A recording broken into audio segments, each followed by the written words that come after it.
अब लैंड का अलॉटमेंट हो रखा है कि यह हाईवे यहाँ से अयोध्या के लिए बनना है, ये बाराबंकी होते हुए बनना है। तो सत्ता प्रायोजित माफिया क्या करते, कहते नहीं नहीं अब ये यहाँ से नहीं बनेगा, हमारी सुविधा इधर से है, हम इसको यहाँ से बना करके वो अपना वहाँ पे मिट्टी और गिट्टी सब गिराना प्रारंभ करते थे। आधा दोरा काम छोड़ के पैसा निकाल लेते थे। ये सत्ता में बैठे हुए लोगों की हिम्मत नहीं थी कि उन माफियाज को रोक सके। आप मुझे बताइए, इस माफिया के लिए बुलडोजर चला करके उसको ध्वस्त करके जो अलॉटमेंट सरकार ने तय कर रखा है इस पे ही हाईवे बनेगा और उसी पे नियम के अनुसार कार्य होगा, ये तय करना इस सरकार का काम है या नहीं है? यही सरकार का कार्य है और सरकार यही कर रही है।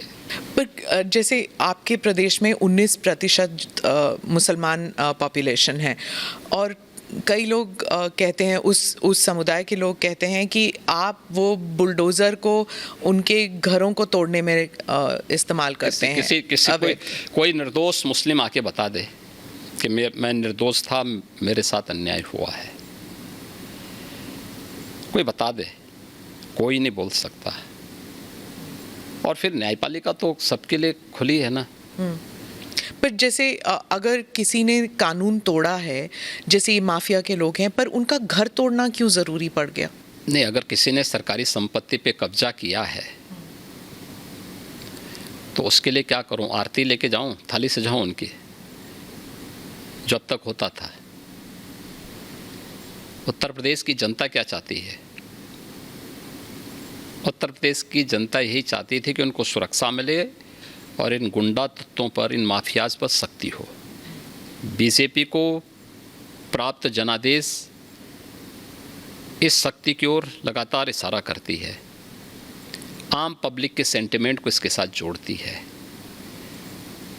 19 से 20% आबादी हो या 100% आबादी, कानून का राज सबके हित में है और वही समृद्धि का मार्ग भी आगे बढ़ाएगी, वही प्रदेश में एम्प्लॉयमेंट जनरेट करेगी, वही प्रदेश की बेटियों को सुरक्षित करेगा और यही उत्तर प्रदेश के अंदर किया गया है। आपने विधानसभा में कहा कि हम माफिया को मिट्टी में मिला देंगे, तो जब ऐसे, वो उमेश पाल मर्डर के केस में हुआ था शायद, तो जब ऐसे होता है तो सोशल मीडिया में फैल जाता है, चलो जी अब गाड़ी उलटने वाली है, योगी जी को बुलाओ। जब अमृतपाल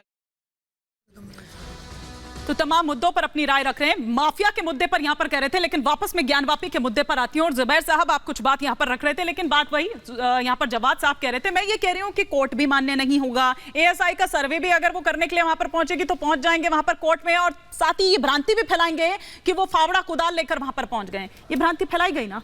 जैन मुनि साहब ने, जो हमारे साथी हरिशंकर जैन जी, हाँ, हरिशंकर जैन ने, इन्होंने मुझे काउंटर करते हुए कहा कि मुसलमानों को 1991 प्लेसेस ऑफ वर्शिप एक्ट नहीं पता है। मैं मानता हूं नहीं पता होगा, पर मुसलमान इत्मीनान के साथ कोर्ट में मुस्लिम पक्ष अपनी बात रख रहा है। हिंदू पक्ष को भी चाहिए था कि वो अपनी बात अगर सच्ची है तो कोर्ट में इत्मीनान से रखता। आज योगी रामदेव जो यूपी के सीएम है, वो अगर हड़बड़ा के बाहर आ रहे हैं तो मुझे आज इत्मीनान होता है कि हम कोर्ट में केस जीत रहे हैं। अच्छा। योगी जी हड़बड़ा रहे हैं, हिंदुत्व नेता हड़बड़ा रहे हैं, उनको उनकी कोर्ट में हार, तो लग रहा है ये हड़बड़ाहट में दिया गया, हड़बड़ाहट है। हाँ। नहीं तो वो कोर्ट पे भरोसा रखते हैं। अच्छा। वो संविधान पे भरोसा रखते हैं, वो न्यायपालिका पे भरोसा रखते हैं। वो हड़बड़ा रहे हैं और इस हड़बड़ाहट में मुझे सुकून है कि हम कोर्ट में केस जीत रहे हैं।